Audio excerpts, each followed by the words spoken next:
I think we gotta switch cameras. All right. We are live. We are a little delayed, but live. All right. So we are gearing up for next Saturday, 6/22 Bristol Half Marathon, otherwise known as the Independence Road Race.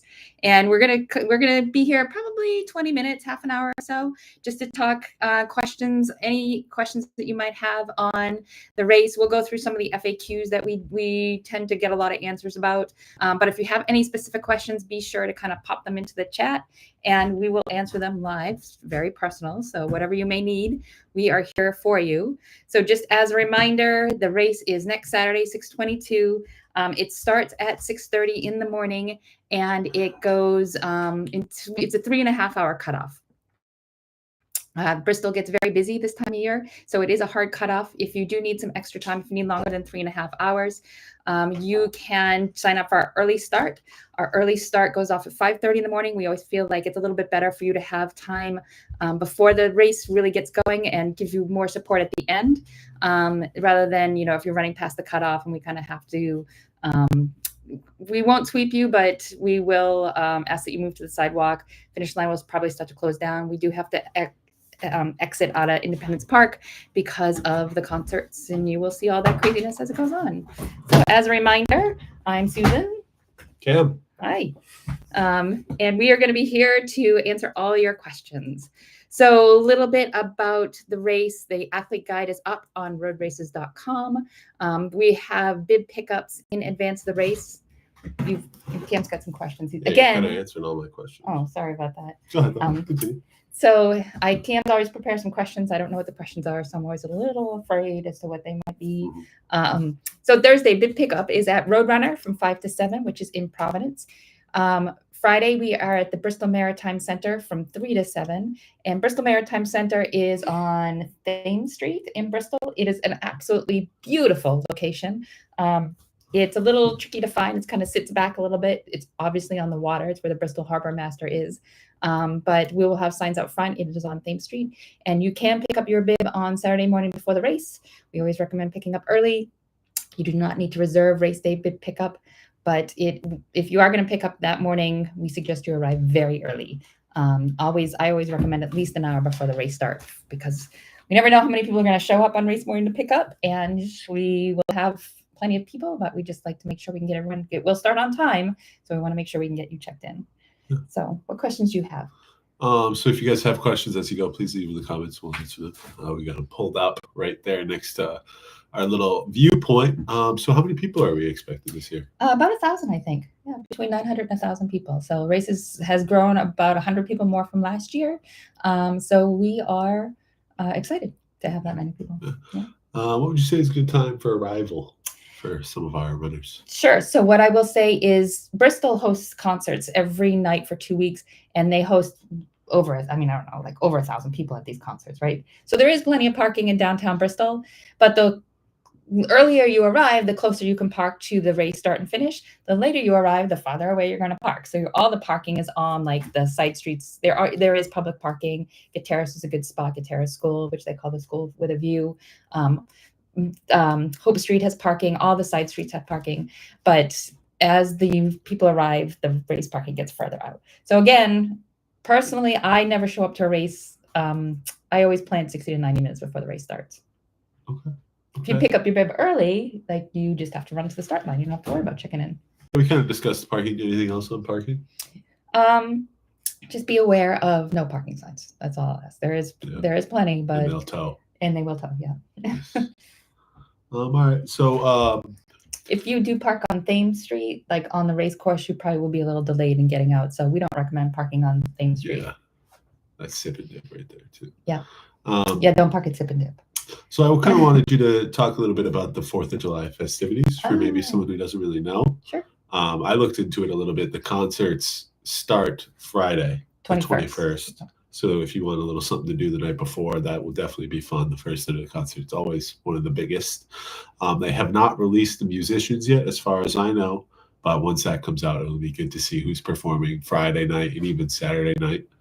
after the race. That's definitely a lot of fun to get into that on Saturday night. But just talk a little bit about the 4th of July for someone who doesn't really know in the town of Bristol. Sure. So the town of Bristol hosts the oldest continuous 4th of July celebration in America. They even did a little mini parade during COVID just so they could keep their streak going. It was very safe, very outdoorsy parade, but they were very concerned about during COVID not being able to host their parade. But it is tons and tons of fun. You'll see there's streets painted red, white, and blue for the parade route. They put like little mini American flags all along Hope Street, Thames Street. Bristol just explodes with patriotic colors for their 4th of July because their festivities end on the 4th. But they do have 2 weeks in advance. So there's a carnival that will pass on the route. There's concerts, there's cornholes, they do like their own little 1 mile Bristol road race, but it's only for Bristol children. We open up our race to everybody. So we work in conjunction with we are part of the 4th of July celebration. But yeah, there's go to the 4th of July, was it BristolRI.gov, I think, Yeah, and they have a whole list of events that are going on. What do you call soapbox derby races, tons and tons, spaghetti dinners, you name it. Yeah. Bingo. Yep. So kind of tying into that, are there any like post-race festivities going on? Sure. So we are actually hosting a post-race party at Pivotal, which you will pass at mile 3. That's on Wood Street, and it's in this old converted mill, which not only has Pivotal, but it has Bricks Pizza, which is phenomenal. My personal favorite is Basil and Bunny because that is a amazing vegan food. There's a whiskey place in there now. Do you know? No, it's the Whiskey Tavern. No, it's not the Whiskey Tavern. I remember it. But also has Borealis, which is coffee, which is really good. If you do need coffee before the race, Beehive, huge fans of Beehive, right there, right at the start and finish. Ask for Kyrick, yes, for sure. Great. I will say there's long lines because it is right there at the start and finish. And you will see the concert. So where we finish in Independence Park, people will start setting up their chairs for the concerts for that night. Okay. So is there like an award ceremony going on, and what are you guys giving out for age group awards? Sure. So we give out glass vases for our overall winners, and we should example it. We give out cutting boards for our age group winners, which we find very useful. So the ones left over from one year to the next, if we have leftovers that say like 2023 age group winner, we tend to use those. But yeah, they're very, very cool age group awards. So we award 10-year increments. Say I think it's 19 and under, 20 to 29, 30 to 39, pretty traditional 10-year awards categories. And we only have the half marathon with this race. Not only a half marathon, 13 miles is still a long way, particularly at this race, but it's only the one event. And so, yes, we will do age group awards once those age group categories start to fill in. So is registration still open? Correct. Yes. Does it close? It will close when we sell out. So now that our shirts and our bibs are ordered, we will sell out once we run out of shirts and medals. Do you have an estimate when that could be? I do. Let me double check. Last I looked, we were closing on 900, and I think we have 1,000. So I'm not sure if we're quite there. Let's double check here. Yes, we are at 858 right now. So we probably have about another 150 spots left. Okay. Were there any major changes from last year? I know we changed the course 2 years ago. This will be the 2nd year of the new course, but anything else going on that's a big change? No, I don't think so. I can't think of anything else we've really changed from last year. Okay. Yeah. Okay. If it ain't broke, don't fix it. How about like a little race day timeline? Sure. So our early start again will start at 5:30. Our bib pickup starts, I'm just going to look real quick because I think it opens at 5 a.m. Let me just make sure that's the right time frame. We close bib pickup 15 minutes before the start of the race. So in this case, it's going to be 6:15. And race will start at 6:30. So we have the 5:30 early starters, the relay and the traditional race will start at the same time, both at that 6:30 start. And again, as I mentioned, it's a 3.5 hour time limit. How has the local community been involved in the planning and execution of this race? So we have a lot of support from the local community. Part of the race runs through Roger Williams University, which has been incredibly supportive. We're actually going to, if it is humid and warm, they actually allow us to put a misting tent on their property, which is very helpful. We run through the Columban Fathers, which is, again, we have never been down there before, and having lived here for 25 years until this race, just a beautiful property. We always see deer, lots of deer that are running through there because it doesn't get a lot of traffic. So just like sweeping views of Narragansett Bay. Obviously, the 4th of July celebration is very supportive. They come and they start the race, with not with the gun, but with the air horn. But yeah, just the community seems to really love it.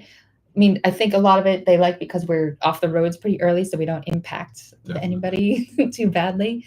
But yeah, so we've actually moved the race into more Bristol versus the DEM property, which was the Coal State Park and the bike path. So the state property is great and all, but they don't allow us to have events anymore after Memorial Day, which is why all of our course is now in and on Bristol town property and Roger Williams. Okay, so we're about 10 days out, 11 days out. I asked you this kind of in the course preview, but advice? Hydrate, lots of hydration. We see next week is going to be hot. And we've already talked about like continuing to review our IEP, packing more water based on what we're going to see on race morning.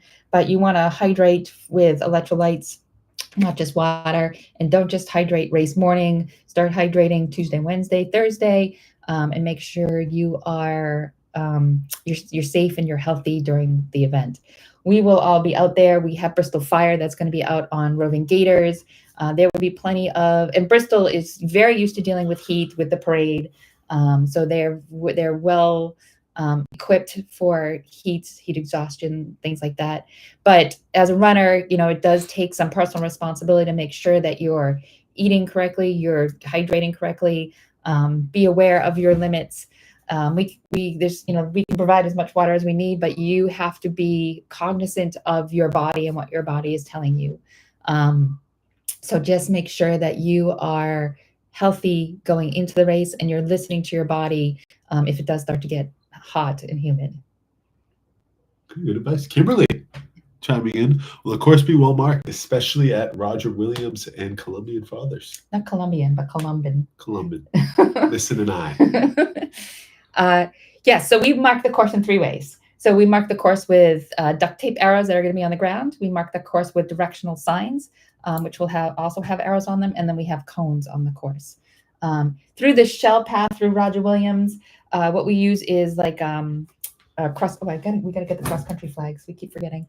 We gotta grab the cross country flags because that is off road. That's the only off road section, and so we run the cross country flags kind of on that section to show you where to go. And there will be course marshals at key intersections as well.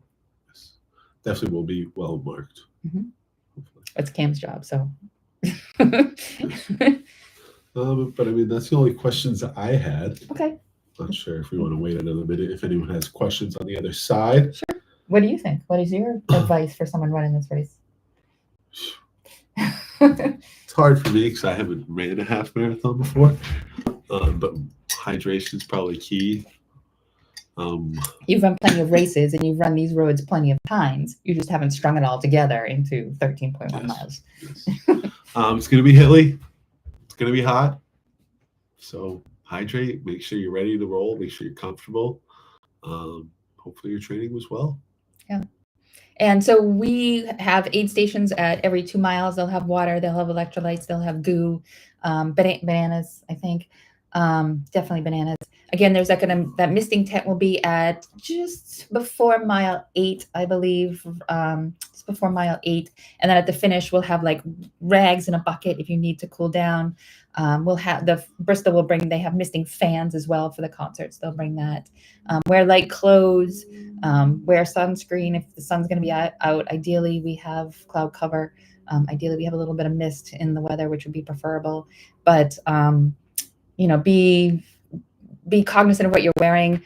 Prepare for blisters and chafing. If that's the case, we will have some Vaseline and things like that at the aid stations to help if that is happening to you. But all the aid stations will be in touch with us. We'll be on the course. And if you do need assistance, we can get someone to you really quickly. It's the first time running the course. I only found the Strava map from 2023. The course is, yes, it is the same course from last year.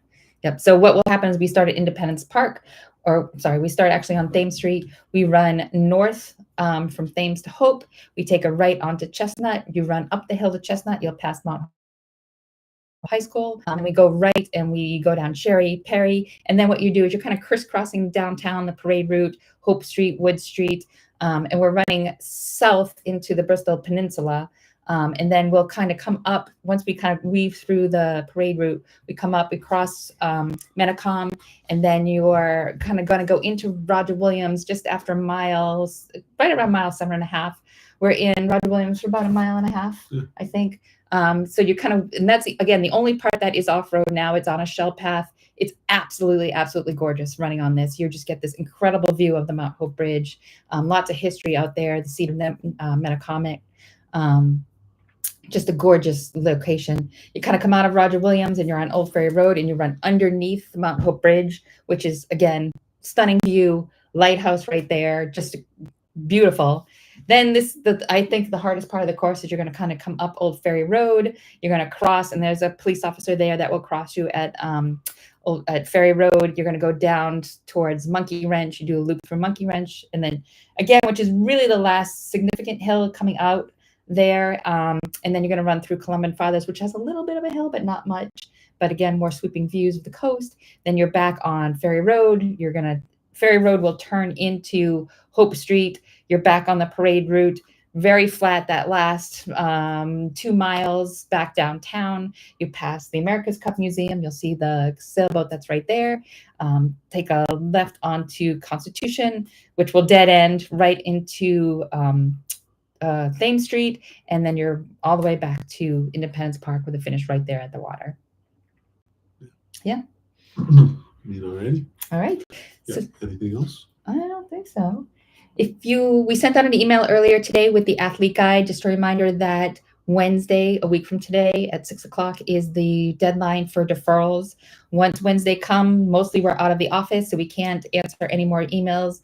We can't do deferrals, transfers, things like that. We are packed, locked, loaded, ready for bid pickup for race. So that's why Wednesday is that deadline.